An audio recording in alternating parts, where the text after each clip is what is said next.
Assalamu alaikum warahmatullah.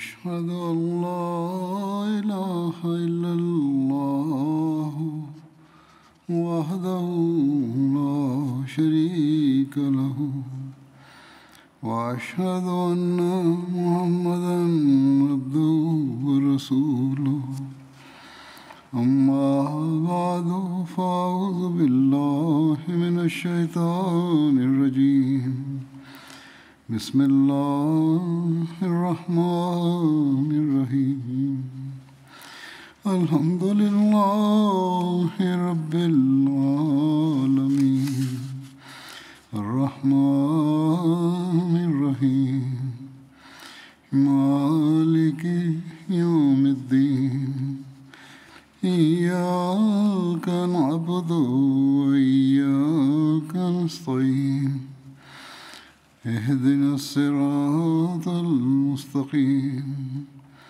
صراط الذين أنعمت عليهم غير المغضوب عليهم ولا الضالين.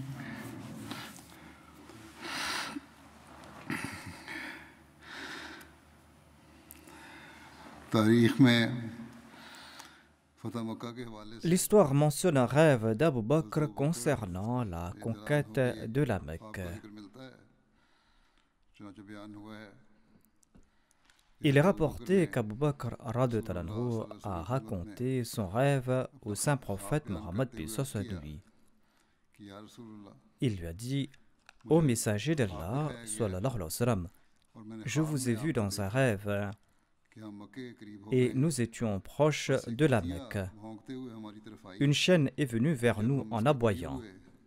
Quand nous nous sommes approchés d'elle, elle s'est allongée sur le dos et du lait a commencé à couler d'elle. Sur ce, le saint prophète Mohammed lui a commenté: leur mal s'est éloigné et leur avantage s'est rapproché. Ils chercheront refuge près de toi à travers vos liens de parenté et vous en rencontrerez certains. Ceci est l'interprétation présentée par le saint prophète Mohammed lui. Il a déclaré: si vous trouvez Abu Sufyan, eh bien ne le tuez pas. Et les musulmans sont tombés sur Abu Sufyan et Hakim bin Hizam à Maruz-Zahran.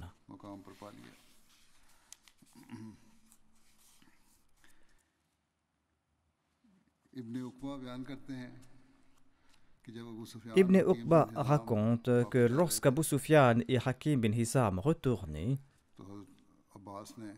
Abbas a dit au saint prophète Mohammed bin lui: Ô messager d'Allah, j'ai des doutes concernant la conversion d'Abu Sufyan. J'ai déjà mentionné en détail comment Abu Sufyan s'était soumis au saint prophète Mohammed bin lui et comment il avait reconnu la supériorité de l'islam. Cependant, Abbas a demandé au saint prophète Mohammed lui de faire revenir Abu Sufyan afin qu'il comprenne l'islam et afin qu'il voie l'armée d'Allah qui accompagne l'envoyé d'Allah sallallahu alayhi wa sallam. Selon un autre récit, Ibn Abi Shayba raconte que lorsqu'Abu Sufyan rentrait, Abu Bakr a dit au messager d'Allah sallallahu alayhi wa sallam d'ordonner de l'arrêter en cours de route. Selon un autre récit, Ibn Ishaq raconte que lorsqu'Abu Sufyan retournait, le saint prophète Mohammed lui a conseillé ceci à Abbas: arrêtez Abu Sufyan dans la vallée. Sur ce, Abbas s'est mis en route et il a arrêté Abu Sufyan. Abu Sufyan a déclaré: Ô Banu Hashim, est-ce que vous trompez les autres maintenant? Abbas a déclaré: les suivants des prophètes ne trompent pas autrui. Selon un autre récit, il a déclaré: nous ne sommes pas des trompeurs. Attends jusqu'au matin, jusqu'à ce que tu vois l'armée d'Allah et jusqu'à ce que tu vois ce qu'Allah a préparé pour les polythéistes. Ainsi donc, Abbas a retenu Abu Sufyan dans cette gorge jusqu'à l'aube.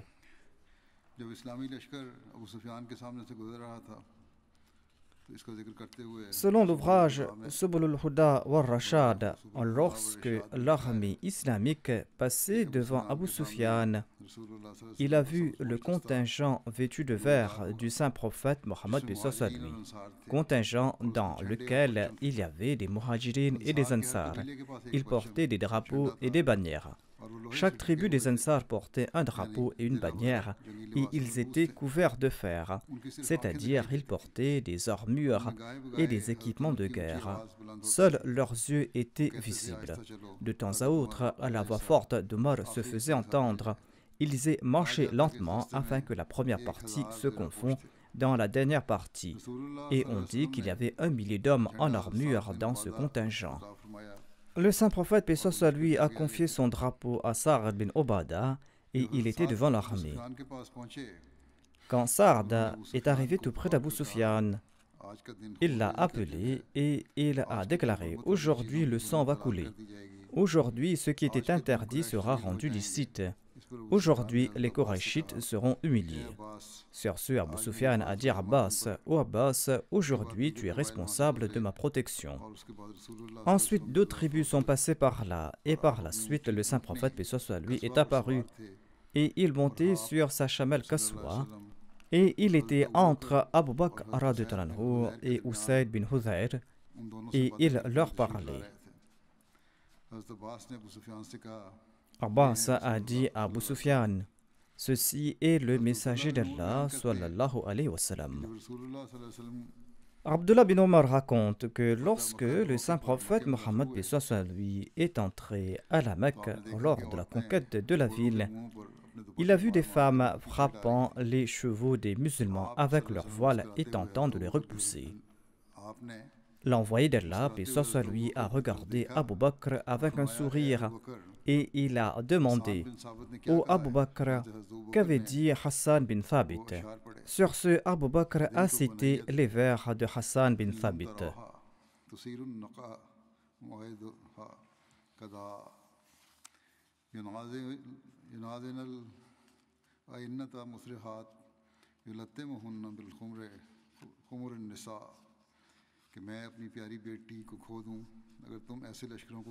C'est-à-dire que je perde ma fille bien-aimée si vous ne voyez pas les armées soulevant la poussière et passant par les montagnes de Kreda, des chevaux rapides tirant sur leurs rênes et les femmes les frappant de leurs voiles. Sur ce, le saint prophète Mohammed lui a déclaré « Entrez dans cette ville d'où Hassan avait dit, c'est-à-dire en passant par Qada. » Qada est un autre nom pour Arafat. Il s'agit d'une route montagneuse qui descend de l'extérieur de la Mecque vers l'intérieur. Et l'envoyé d'Allah, paix soit sur lui, est entré à la Mecque lors de la conquête de la ville par ce chemin-là. À l'occasion de la conquête de la Mecque, le saint prophète, paix soit sur lui, a annoncé la paix générale. Et Abu Bakr a dit au saint prophète, paix soit sur lui, « Ô envoyé d'Allah, Abu Sufyan apprécie l'honneur. » Sur ce, le saint prophète Mohammed lui a déclaré que quiconque entrera dans la maison d'Abu Sufyan sera aussi sous protection. Après la conquête de la ville, le saint prophète lui a commandé qu'on détruise l'idole nommée Hubal. Elle a été détruite. Il s'est tenu à côté d'elle. Et Zubair bin al-Awwam a dit à Abu Sufyan, « Ô Abu Sufyan, Hubal a été détruite alors que tu étais très fier d'elle le jour de la bataille d'Uhud. Tu avais annoncé là-bas que cette idole vous avait comblé de faveurs. » Sur ce, Abu Sufyan a répondu, « Ô fils d'Al-Awwam, oublie ces choses-là. J'ai compris que s'il y avait eu un autre Dieu, à part le Dieu de Mohammed, eh bien nous n'aurions pas vu les événements d'aujourd'hui. » Sur ce, l'envoyé d'Allah, paix soit sur lui, s'est assis dans un coin de la Kaaba, et les gens se sont rassemblés autour de lui. Abu Huraira relate que l'envoyé d'Allah sallallahu alayhi wa sallam était assis le jour de la conquête de la Mecque et Abu Bakr se tenait à sa tête avec son épée pour assurer sa protection. Voici les détails concernant la bataille de Hunayn. Cette bataille est aussi connue sous le nom de la bataille de Hawazin ou la bataille d'Otas. Hunayn est une gorge située à environ 48 km de la Mecque sur la route menant à Taïf. Cette bataille a eu lieu au cours du mois de Shawwal en l'an 8 de l'Hégire après la conquête de la Mecque. Quand Allah a accordé à son messager sallallahu alayhi wa sallam la victoire à la Mecque, eh bien, les chefs des tribus Hawazin et Thaqif se sont rencontrés et ils avaient peur que le saint prophète, paix soit lui, ne les combatte. Malik bin Auf Nasri a rassemblé ces tribus arabes. Les tribus Hawazin, Banu Thaqif, Banu Nasr et Banu Jusham et Sa'ad bin Bakr et quelques personnes des Banu Hilal l'ont rejoint. Tous ces gens se sont réunis à Otas. Otas est une vallée tout près de Hunayn. Malik bin Auf a envoyé ses espions pour s'informer à propos du saint prophète Mohammed paix soit lui. Lorsque l'envoyé d'Allah paix soit lui a entendu la nouvelle de leur rassemblement, il a envoyé un de ses compagnons nommé Abdullah bin Abu Hadrat al-Aslami afin qu'il puisse se renseigner sur eux. Le saint prophète Mohammed paix soit lui a décidé de partir combattre les Hawazin. Et il a emprunté des armes à Safwan bin Umayya et à son cousin Nawfal bin Harith pour la bataille. Ainsi, l'envoyé d'Allah, paix soit lui, est parti avec une armée de 12 000 soldats pour combattre les Banu Hawazin. Et il a atteint le lieu dit Hunayn le matin et il est entré dans la vallée.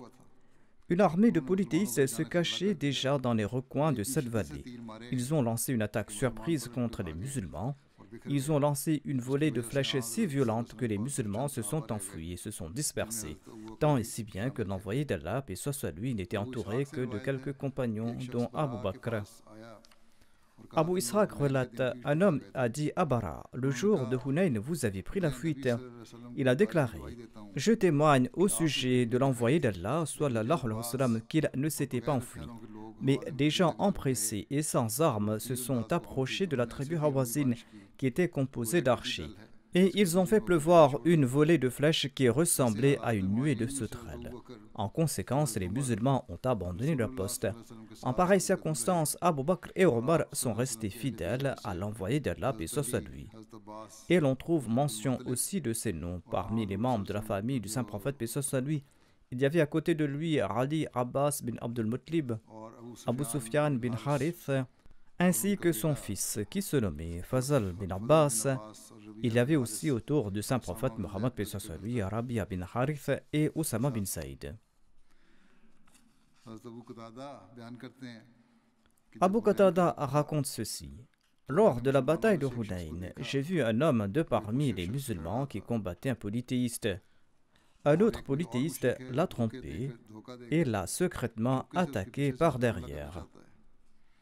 Voyant cela, je me suis précipité vers ce polythéiste qui voulait tromper ce musulman. Il a levé sa main pour me frapper et j'ai frappé la sienne et j'ai tranché sa main. Ensuite, il m'a attrapé et m'a tiré si fort que je suis devenu impuissant. Puis il m'a laissé et il s'est relâché et je l'ai repoussé et je l'ai tué. D'autre part, les musulmans avaient été vaincus et ils avaient pris la fuite et je me suis enfui avec eux. Ensuite, les combattants sont retournés autour du saint prophète Mohammed paix soit lui. Le saint prophète paix soit lui a déclaré, quiconque apporte la preuve qu'il a tué un tel, eh bien, les biens de sa victime lui appartiendront. Je me suis levé, a dit ce compagnon, pour chercher des preuves sur ma victime. Mais je n'ai trouvé personne qui puisse témoigner en ma faveur, et je me suis assis. Ensuite, j'ai décidé de raconter l'incident de ce combat au saint prophète Mohammed paix soit lui. L'une des personnes assises dans l'assistance a déclaré « J'ai les armes de celui qui l'a tué. » Mais au lieu de lui offrir ses armes, offrez-lui quelque chose en échange pour le satisfaire. C'est-à-dire, cette personne voulait garder les armes de la victime et qu'on offre quelque chose en compensation à Abu Qatada. Abu Bakr, qui était présent, a déclaré « Ceci est impossible. Il n'est pas possible pour l'envoyé d'Allah, paix soit lui, d'offrir des biens à l'âge des Korachites et de laisser les mains vides l'un des lions d'Allah qui s'est battu pour Allah et son messager. » Abu Qatada déclare « Le saint prophète Mohammed paix soit lui s'est levé et il m'a offert ses biens. J'en ai acheté une petite palmeraie et c'était la première propriété que j'ai acquise en islam. » Hazrat Muslim Maud relate. L'histoire démontre qu'à l'occasion de la bataille de Hunayn, les infidèles de la Mecque ont rejoint l'armée de l'islam en disant « Aujourd'hui, nous allons montrer notre bravoure. » Ensuite, ils ont pris la fuite sur le champ de bataille face à l'attaque des Banu Thaqif. À un moment, il n'y avait que 12 compagnons autour du saint prophète Mohammed paix soit lui. L'armée islamique, au nombre de dizaines de milliers, avait pris la fuite. L'armée des infidèles, composée de 3000 archers, était à la droite et à la gauche de l'envoyé d'Allah, paix soit lui, et lui lançait des flèches. Mais même en ces instants, l'envoyé d'Allah, paix soit lui, n'a pas reculé, mais il souhaitait avancer. Abu Bakr, pris de panique, a saisi les rênes de sa monture et a déclaré « Ô messager d'Allah, que ma vie soit sacrifiée pour vous. Ce n'est pas le moment d'avancer. Laissez l'armée de l'islam se rassembler, ensuite nous allons avancer. » Mais l'envoyé d'Allah, paix soit lui, a dit avec une grande passion « Laisse les rênes de ma monture » et il a foncé de l'avant en annonçant « Je suis le prophète promis, le prophète à qui Dieu a promis une protection éternelle. Je ne suis pas un menteur. Que vous soyez 3000 archers ou que vous soyez 30 000, je ne me soucie pas de vous. » Ô polythéistes, en voyant mon courage, ne me considérez pas comme Dieu. Je ne suis qu'un être humain et je suis le petit-fils de votre chef Abdul Muttalib. La voix de son oncle Abbas était très forte et le saint prophète paix soit lui a regardé Abbas et il lui a dit « Ô Abbas, avance et crie fort aux compagnons de la sourate al-Baqarah, c'est-à-dire ceux qui ont mémorisé la sourate al-Baqarah. Ô vous qui avez prêté allégeance sous l'arbre le jour de Hudaybiyah, le messager de Dieu vous appelle. » L'un des compagnons a dit qu'en raison de la lâcheté des nouveaux musulmans de la Mecque, lorsque la partie avant de l'armée islamique a reculé, eh bien nos montures ont pris la fuite autant que nous tentions de les retenir, autant elles reculaient. Sur ce, la voix d'Abbas a commencé à résonner sur le champ de bataille. Il disait aux compagnons de la sourate al-Baqarah, ô vous qui avez juré allégeance sous l'arbre le jour de Hudaybiyah, le prophète d'Allah vous appelle. Lorsque sa voix a atteint mon oreille, j'ai ressenti que je n'étais pas vivant mais que j'étais mort. Et la trompette d'Israfel résonne dans l'air. J'ai durement tiré sur les rênes de mon chameau et j'ai frappé sa tête par l'arrière. Mais il était si affolé que dès que j'ai desserré les rênes, il a couru en arrière. Moi et nombre de mes compagnons ont tiré nos épées. Beaucoup d'entre nous ont sauté des chameaux et beaucoup d'entre nous ont tranché le cou de nos chameaux. Et nous avons commencé à courir vers le saint prophète, paix soit lui. En quelques instants, l'armée de 10 000 compagnons qui détalait vers la Mecque s'est réunie autour du messager d'Allah, paix soit lui. Et en peu de temps, cette armée a escaladé les collines et a détruit l'ennemi, et cette dangereuse défaite s'est transformée en grande victoire. Voici les détails concernant la bataille de Taïf. Taïf est une ville bien connue, située à environ 90 km à l'ouest de la Mecque. Il s'agit d'une ville montagneuse où abondent les raisins et d'autres fruits. Cet endroit était habité par les Banu Thaqif. Les tribus vaincues des Hawazin et des Banu Thaqif s'étaient enfuies avec leur chef Malik bin Auf Nasri à Taïf. Et là-bas, ils se sont enfuis dans leur forteresse. Après la bataille de Hunayn, l'envoyé d'Allah, paix soit sur lui, a distribué le butin à Jirana et il est parti pour Taïf au cours du même mois de Shawwal, c'est-à-dire en l'an 8 de l'Hégire. Jirana est le nom d'un puits situé tout près de la Mecque sur le chemin menant vers Taïf. Ce puits est situé à environ 27 km de la Mecque. Il existe plusieurs récits sur le nombre de jours pendant lesquels l'envoyé d'Allah, paix soit sur lui, avait assiégé Taïf. Certains disent qu'il avait assiégé cette ville pendant 10 nuits, d'autres présentent le chiffre d'environ 30 nuits ou de 20 jours. Selon un autre récit, l'envoyé d'Allah, paix soit sur lui, aurait assiégé les habitants de Taïf pendant environ 30 nuits. Ibn Hisham déclare également que le siège a duré 17 nuits. Anas rapporte dans le Sahih Muslim que nous avions assiégé Taïf pendant 40 nuits. Lorsque l'envoyé d'Allah, paix soit sur lui, a assiégé les Banu Thaqif à Taïf, il a dit à Abu Bakr: Ô Abu Bakr, dans un rêve, j'ai vu qu'on m'avait offert un bol rempli de beurre. Mais un coq l'a renversé et tout ce qui s'y trouvait a été perdu. Abu Bakr a déclaré: Ô messager d'Allah, sallallahu alayhi wa sallam, je ne pense pas que vous obtiendrez aujourd'hui ce que vous souhaitez. L'envoyé d'Allah, paix soit sur lui, a déclaré: Je ne vois pas cela arriver non plus. Après quelque temps, Omar a demandé: Dois-je annoncer le départ? L'envoyé d'Allah, paix soit sur lui, a répondu: Pourquoi pas? Sur ce, Omar a annoncé le retour. La bataille de Tabouk a eu lieu au cours du mois de Rajab en l'an 9 de l'Hégire. Tabouk est situé sur la route menant de Médine à la Syrie, une route qui est empruntée généralement par les caravanes commerciales. Tabouk est une ville située entre la vallée d'Al-Qura et la Syrie. On la nomme aussi la ville des Ashabul Aïka, la ville vers laquelle le prophète Shuaib a été envoyé. Abu Bakr as-Siddiq avait accompagné le saint prophète Mohammed paix soit sur lui lors de la bataille de Tabouk. L'envoyé d'Allah paix soit sur lui avait confié un grand drapeau lors de la bataille de Tabouk. À l'occasion de la bataille de Tabouk, Abu Bakr avait offert au saint prophète Mohammed paix soit sur lui tous les biens qu'il possédait, des biens qui valaient en tout environ 4000 dirhams.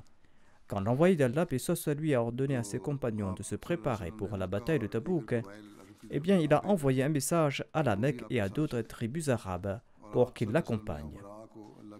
L'envoyé d'Allah, sallallahu alayhi wa sallam, a exhorté les riches à dépenser dans le chemin de Dieu et à fournir des montures. Le saint prophète Mohammed paix soit sur lui les a ordonnés de le faire et c'était d'ailleurs sa dernière bataille. La première personne à apporter ses biens à cette occasion était Abu Bakr as-Siddiq radhiyallahu anhu. Abu Bakr avait apporté tous ses biens en cette occasion, des biens qui valaient en tout 4000 dirhams. Le saint prophète Mohammed paix soit sur lui a demandé à Abu Bakr s'il avait laissé quelque chose pour sa famille ou non. Il a répondu qu'il leur a laissé Allah et son prophète paix soit sur lui. Omar bin Khattab, quant à lui, a apporté la moitié de ses biens. Et le saint prophète Mohammed paix soit sur lui a demandé s'il avait laissé quelque chose pour les membres de sa famille. Omar a répondu qu'il leur avait laissé la moitié de ses biens. À cette occasion, Abdurrahman bin Auf a présenté 100 awqiya, soit environ 4000 dirhams. L'envoyé d'Allah sallallahu alayhi wa sallam a déclaré: Othman bin Affan et Abdurrahman bin Auf sont parmi les trésors d'Allah sur terre. Ils dépensent pour le plaisir d'Allah, c'est-à-dire ils avaient offert de grosses sommes. À cette occasion, les femmes ont également présenté leurs bijoux. Asim bin Adi a offert 70 wasaks de dattes, soit environ 262 mand. Un mand pèse environ 40 kilos. Cela signifie qu'il a offert un peu plus d'une tonne de dattes.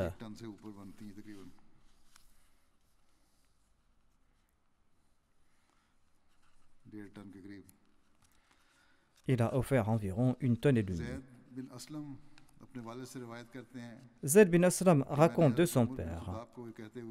J'ai entendu Omar bin Khattab déclarer: un jour, le prophète d'Allah, paix soit sur lui, nous a demandé de faire de l'aumône.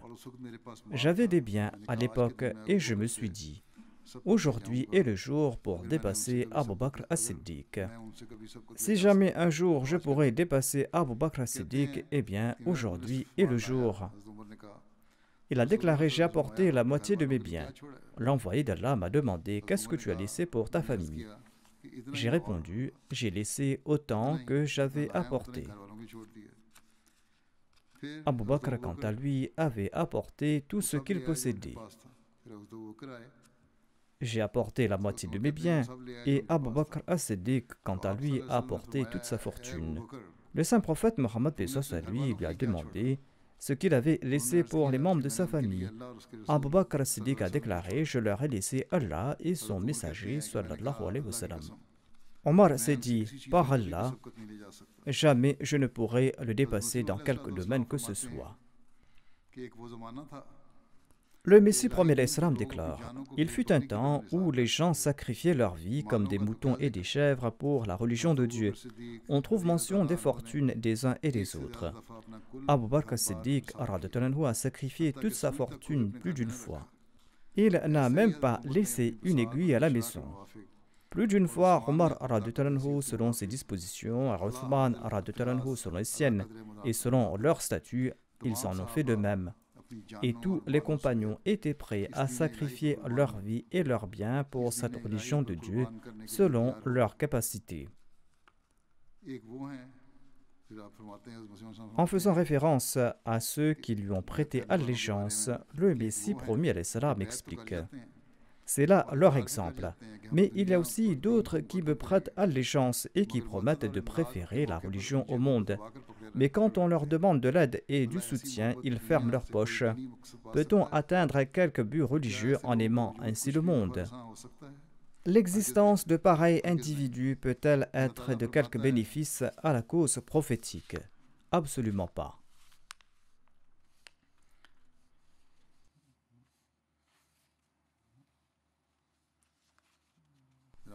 Le Messie premier l'Islam déclare: Allah déclare: لن تنالوا البر حتى تنفقوا مما تحبون.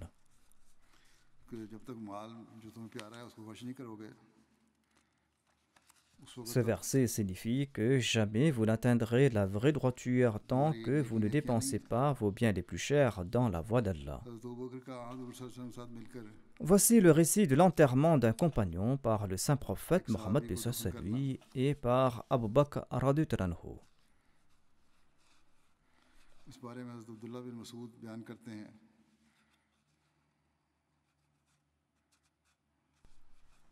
Abdullah bin Mas'ud relate ceci: j'étais avec le messager d'Allah sallallahu alayhi wa sallam lors de la bataille de Tabouk.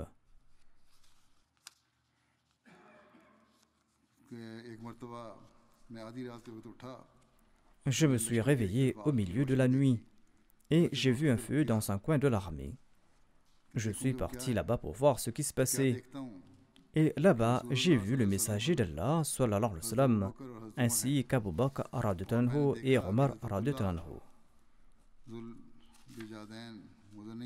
Abdullah Dhul Bijadain Muzni était décédé et ils avaient creusé sa tombe. Et le messager d'Allah, paix soit sur lui, était à l'intérieur de la tombe, tandis qu'Abu Bakr radhiyallahu anhu et Omar radhiyallahu anhu descendaient son cadavre vers lui. Le saint prophète, paix soit sur lui, disait: rapprochez votre frère de moi. Tous deux ont descendu la dépouille d'Abdullah Dhul Bijadain vers le saint prophète Mohammed, paix soit sur lui. Et quand il a placé sa dépouille dans la tombe, le saint prophète Mohammed, paix soit sur lui, a prié en ces termes: ô Allah, j'ai passé la nuit dans l'état où j'étais satisfait de lui. Eh bien, toi aussi, sois satisfait de lui. Abdullah bin Mas'ud raconte: en ces instants, j'avais souhaité que ce soit moi qui sois dans la tombe. Abdullah Dhul Bijadain appartenait à la tribu des Banu Muzayna. On dit que lorsqu'il était encore jeune, son père est décédé et qu'il n'a pas reçu d'héritage. Son oncle était riche et son oncle l'a soutenu jusqu'à ce qu'il devienne riche. Par la suite, il s'est converti à l'islam après la conquête de la Mecque. Sur ce, son oncle a tout pris de lui et il lui a même enlevé son pagne. Ensuite, la mère d'Abdullah est venue et il a divisé son tchador en deux parties. Et Abdullah a utilisé une partie comme pagne pour se couvrir le bas du corps et l'autre partie pour se couvrir le haut du corps. Ensuite, il s'est rendu à Médine et il s'est couché dans la mosquée. Il a accompli la prière du matin avec le saint prophète Mohammed paix soit lui. Lorsque le saint prophète paix soit lui terminait sa prière le matin, il regardait les gens attentivement, les gens qui étaient autour de lui, pour voir s'il n'y avait pas un nouveau venu. Et quand il a vu Abdullah, il croyait qu'il s'agissait d'un étranger. Et il a demandé à Abdullah qui il était. Et Abdullah a décliné sa lignée. Selon un récit, Abdullah aurait déclaré « Je m'appelle Abdul Uzza ». Sur ce, le saint prophète Mohammed paix soit lui, que tu te nommes Abdullah Dhul Bijadain, c'est-à-dire celui qui porte les deux châles. Ensuite, il lui a dit « Reste auprès de moi ». Et il faisait partie des invités du saint prophète Mohammed paix soit lui, et il lui a enseigné le Saint-Coran, tant et si bien qu'il a mémorisé une grande partie du Saint-Coran. Il était quelqu'un qui avait une voix forte. Voici les récits sur l'émirat d'Abu Bakr as-Siddiq à l'occasion du Hajj. En effet, le saint prophète Mohammed paix soit lui avait envoyé Abu Bakr as-Siddiq à la Mecque en l'an 9 de l'Hégire en faisant de lui l'émir du Hajj. Lorsque le saint prophète Mohammed paix soit lui est retourné de Tabouk, il avait l'intention d'accomplir le Hajj. Mais on l'a informé que les polythéistes aussi seront présents et ils vont accomplir le Hajj avec les autres. Les polythéistes seront également présents et ils vont réciter les paroles ayant trait au polythéisme et ils feront le tour de la Kaaba tout nus. En entendant cela, le saint prophète Mohammed paix soit lui a abandonné son intention d'accomplir le Hajj cette année-là et il a envoyé Abu Bakr as-Siddiq comme l'émir du Hajj. Celui-ci a quitté Médine avec 300 compagnons et le saint prophète paix soit lui a envoyé avec eux 20 animaux sacrificiels autour du cou desquels il avait lui-même placé des symboles de sacrifice et qu'il avait marqués. Et Abu Bakr as-Siddiq avait emmené avec lui 5 animaux sacrificiels. Selon les récits, Ali avait annoncé les tout premiers versets de la sourate Al-Bara ou la sourate At-Tawba lors du pèlerinage. Abu Ja'far Muhammad bin Ali relate ceci. Lorsque la sourate Bara ou la sourate At-Tawba a été révélée au saint prophète Mohammed paix soit lui, il avait déjà envoyé Abu Bakr as-Siddiq en le nommant émir du Hajj. On lui a suggéré d'envoyer cette sourate à Abu Bakr afin qu'il en fasse l'annonce lors du pèlerinage. Le saint prophète paix soit lui a déclaré « Seul un membre de ma famille pourra accomplir ce devoir ». Ainsi donc, il a fait venir Ali et il lui a dit « Pars avec les premiers versets de la sourate At-Tawba et présente ces versets le jour de Mina, quand les gens seront réunis pour les sacrifices. Et annonce qu'aucun mécréant n'entrera au paradis et qu'aucun polythéiste n'aura le droit d'accomplir le pèlerinage après ce jour. Et personne n'aura le droit d'accomplir la tawaf tout nu. Et que l'envoyé d'Allah va respecter jusqu'à son terme tout pacte conclu avec autrui. Ali bin Abi Talib est parti sur la Jabal Adwa du saint prophète Mohammed paix soit lui. Et il a rencontré Abu Bakr en cours de route dans la région d'Arj ou dans la vallée de Zajnan. Arj est une gorge où les caravanes campent sur la route entre la Mecque et Médine. Zajnan est un endroit à la périphérie de la Mecque sur le chemin de Médine. Ce lieu est situé à environ 40 km de la Mecque. Lorsque Abu Bakr a vu Ali en cours de route, il lui a demandé si le saint prophète paix soit lui l'avait nommé émir ou s'il sera son subordonné. Au comble de son humilité, Abu Bakr a immédiatement demandé si le saint prophète paix soit lui l'avait envoyé comme émir ou si Ali sera son subordonné. et qu'il va l'accompagner dans la caravane. Ali a répondu, je serai votre subalterne, et tous deux sont partis. Abu Bakr a géré le pèlerinage et les Arabes ont campé cette année-là, au même endroit où ils campaient à l'époque de l'ignorance. Le jour du sacrifice, Ali s'est mis debout et il a présenté l'annonce du saint prophète Mohammed sur lui. Il a déclaré: Aux gens, aucun mécréant n'entrera au paradis. Aucun polythéiste n'aura le droit d'accomplir le pèlerinage après ce jour. Et personne n'aura le droit d'accomplir la tawaf de la Kaaba tout nu. Et que l'envoyé d'Allah va respecter jusqu'à son terme tout pacte conclu avec autrui. Et les gens auront un délai de 4 mois pour retourner dans leur région ou dans leur lieu de sécurité.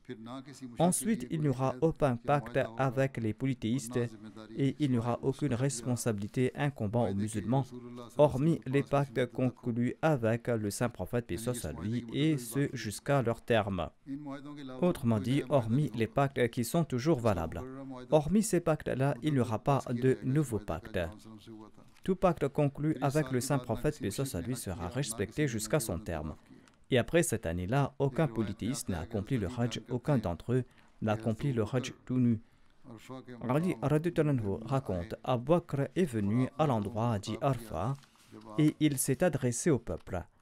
Lorsqu'il a terminé, il s'est tourné vers moi et il m'a dit: Ô Ali, lève-toi et transmets le message du messager d'Allah sallallahu alayhi wa sallam. Ali déclare: Je me suis levé et je leur ai récité les 40 versets de la sourate Bara. Ensuite, Ali et Abu Bakr se sont présentés au saint prophète Mohammed paix soit sur lui. Je mentionnerai ces récits la prochaine fois. Je souhaite maintenant faire mention d'une personne qui est décédée ces derniers jours et dont je dirigerai la prière funéraire, Inch'Allah. Il s'agit de Madame Amtul Latif Khurshid Sahiba qui résidait au Canada et qui était l'épouse de feu Cheikh Khurshid Ahmed, qui était le rédacteur en chef adjoint du journal Al-Fazal de Rabwa. Elle est décédée ces derniers jours à l'âge de 95 ans. Inna lillahi wa inna ilayhi raji'un. Elle était moussia par la grâce d'Allah. Elle était la petite-fille de Hazrat Mia Fazal Mohammed, originaire de Harsiyan, qui était un compagnon du Messie premier l'Islam. Elle était aussi la petite-fille de Hazrat Hakimullah Bakhsh, originaire de Madras Talwand Diori et de Hazrat Amajan. Et elle était la fille aînée de Mia Abdurrahim Dianat Darwish de Qadian et de Amina Begum. Elle a fait ses études secondaires au lycée Nusrat Girl High School de Qadian et elle s'est inscrite à la Jamia Nusrat en 1943 ou 1944. Elle a étudié là-bas pendant 2 années. Ensuite, elle a fait des études privées et elle a passé l'examen de Adib Alim.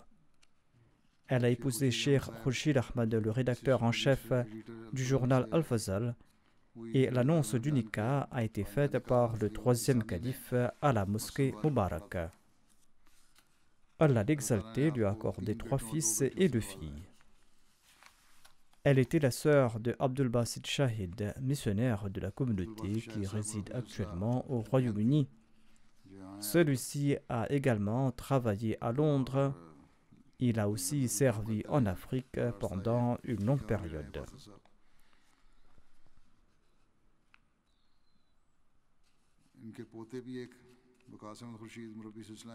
L'un de ses petits-fils, Waqas Ahmad Khurshid, est également missionnaire. Il est aux États-Unis.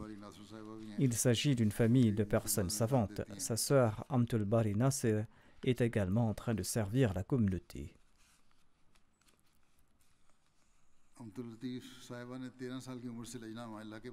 La défunte Amtul Latif Sahiba a commencé à servir au sein de la Lajna Imaïla dès l'âge de 13 ans et elle a servi pendant 70 ans tout. Elle a pu servir sous les directives du 3e calife et sous la supervision de Hazrat Muminin Hazrat Sayyida Nusrat Jahan Begum Sahiba et sous l'égide d'autres personnalités. Elle a aussi servi à Qadian et après la partition du sous-continent indien, à la demande du 3e calife et de feu Chotiappa, elle a servi en tant que responsable des femmes immigrées.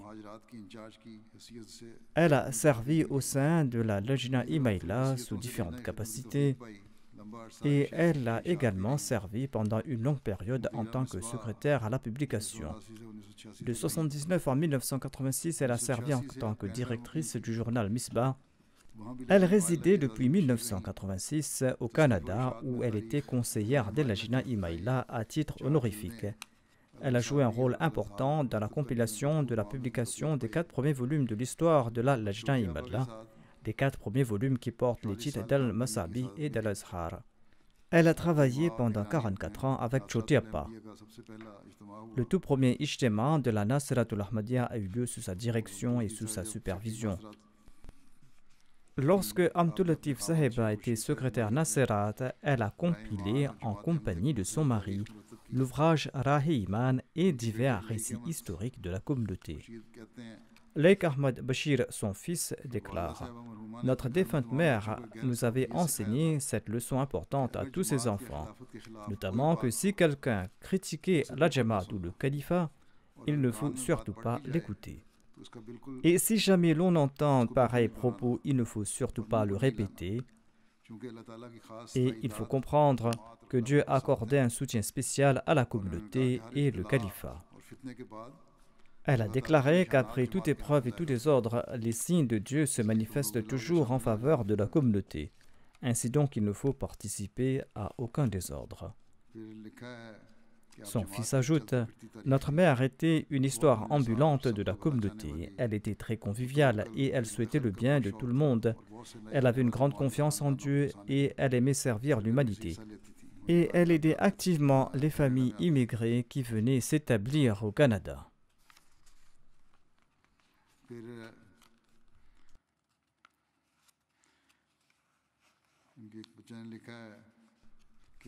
Un autre de ses enfants écrit « Notre mère avait un amour profond pour le califat. Elle nous enjoignait toujours de prier pour le califat et elle nous faisait des rappels constants à ce sujet. Elle était très régulière dans ses prières quotidiennes et elle le faisait en y attachant un grand respect. Et la journée du vendredi était-elle la journée de l'Aïd chez nous. Elle déclare au sujet de son amour pour le Saint-Coran, elle a enseigné la lecture du Saint-Coran à beaucoup d'enfants et elle leur enjoignait à adopter une bonne prononciation. Waqas Khurshid, qui est son petit-fils et qui sert comme missionnaire, a écrit ceci. Elle attirait toujours notre attention vers les prières et vers le fait d'étudier. Et elle enseignait l'histoire de la communauté aux enfants à travers des histoires, afin de les éduquer de la meilleure façon. L'une de ses petites filles écrit ceci. Notre grand-mère a 9 petites filles. Elle a fait notre éducation à nous les filles, de manière à ce qu'on puisse servir au sein de la Lajna Imaïla. Elle nous a aussi enseigné le respect et les étiquettes et la bonne façon de respecter le voile, de bien s'occuper de la maison. Elle nous a aussi enseigné l'hospitalité, la couture et l'écriture ainsi que la lecture de l'Ourdou. Et elle nous guidait toujours dans ses affaires. Et lorsque nous sommes devenus majeurs, elle nous a encouragés à bien nous occuper de nos maris et de nos belles familles. Et elle était très contente lorsque nous disions que nous avions passé du temps avec notre belle famille. Elle nous encourageait à étudier et à avoir une carrière. Elle s'opposait fermement à des traditions non islamiques comme le fait de célébrer les anniversaires, mais elle a également fait en sorte que les anniversaires et les événements spéciaux restent mémorables. Elle nous enjoignait à nous réunir en famille et à chanter ensemble le poème Hamdu Thana et à prier ensemble.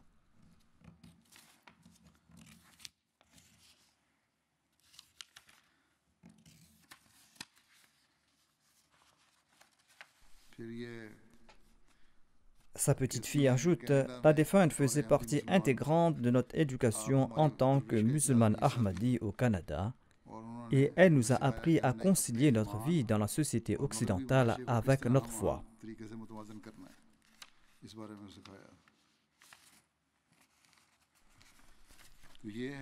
Ceci est le rôle des mères et des aînés.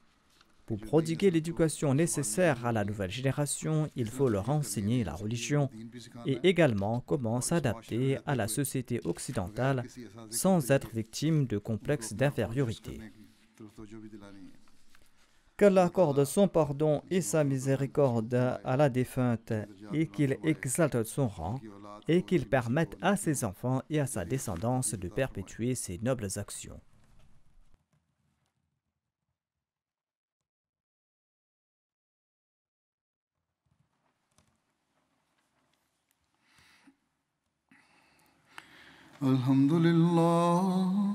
الحمد لله نحمده ونستعينه ونستغفره ونؤمن به ونتوكل عليه ونعوذ بالله من شرور أنفسنا ومن سيئات أعمالنا من يهده الله فلا مضل له ومن يضلله فلا هادي له ونشهد أن لا إله إلا الله ونشهد أن محمدا عبده ورسوله عباد الله رحمكم الله إن الله يأمر بالعدل والإحسان وإيتاء ذي القربى وينهى